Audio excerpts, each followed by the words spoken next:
everyone, this is Josh from before. I'm here with McFarlane Toys DC Multiverse Gold Label Collection Sinestro Core Batman. This was sent over by McFarlane Toys to review. This is a Target exclusive. It's kind of gold label season. Lots of repaints, lots of store exclusives floating around this summer. This is a slight retool of Earth 2 Batman from the Arkham series, I think Arkham Knight. And I passed on that figure, so this is entirely new to me. This will be fun to look at. We'll see it around the box real quick.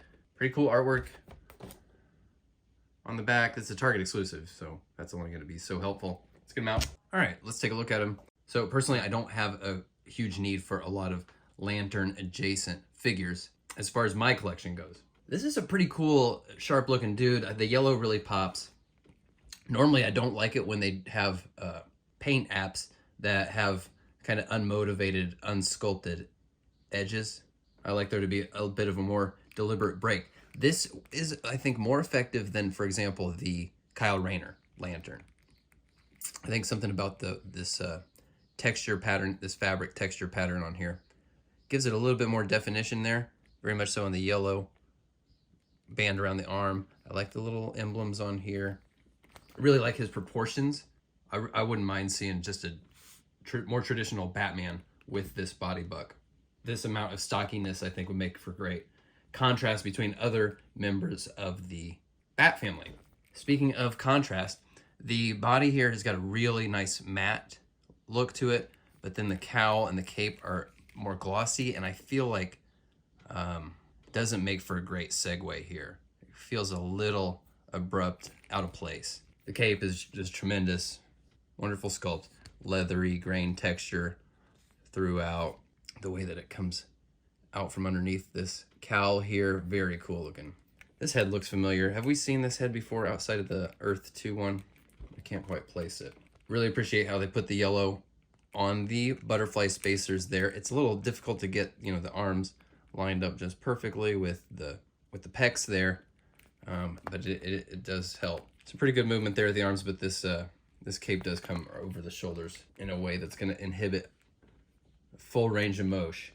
Biceps work very well, but they are a bit unnatural looking, you know what I mean? He's got very swole arms. Still has a pretty solid double elbow. He's only got the single directional hinge wrist, which I am not a fan of. They rotate, of course, but I prefer ball joint. No crunch, pretty much no crunch. He goes the other directions very well, just not forward. Come on, folks. They've got a lantern ring painted on the fist there, but there's just no detail in there. Legs have a decent amount of movement. When you lift them, they do want to splay out a little bit, you know.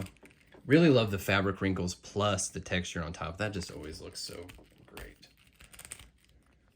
Great double knees, great sculpted ankles. I love the look of these. And the rocker still works really well. Some treads on the soles of the feet. Pretty cool. Like I said, not dying for a Lantern Batman or a Sinestro Core Batman. But the paint scheme here is actually going to look really cool. Like on a shelf, standing next to a bunch of other Batman. He's going to have something unique that'll make him stand out from the crowd. He comes with this yellow lantern construct of bats flying at you. We saw this with Dawnbreaker. Here it is cast in yellow. All right, this version of this bat construct accessory seems to be working way better on this guy than it did on Dawnbreaker. I put it on the left arm. The construct's emerging from the ring, and it feels pretty sturdy on there. And then I do appreciate how the other hand is just kind of a relaxed gesture hand. It's not the telltale C-grip accessory holding hand. Pretty cool. I didn't need another version of this same accessory, but it's pretty cool. Let's line them up with a few other characters. Like I said earlier, the stocky proportions of this figure make for a nice contrast with the rest of the Bat family and other characters. Makes for a lot of yellow. Ultimately, I think I would prefer that Earth 2 version of this figure. I don't know if I need to go back and get that one or if I should hold out. Maybe they'll do a more traditional version of Batman using this body buck, or maybe it's just some other variant that I feel a stronger connection to over this or that Earth 2. If you are trying to flesh out your DC Multiverse collection with Lantern characters, they're coming. You know, the Blue Kyle Rayner, we just got him.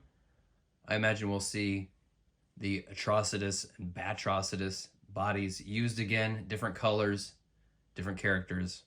That's fine with me. That's fair game for reuse. You know, just the Lantern color reskins. That's totally acceptable. But now you can decide for yourself if you need him or not. If you do, he's going to be a Target exclusive.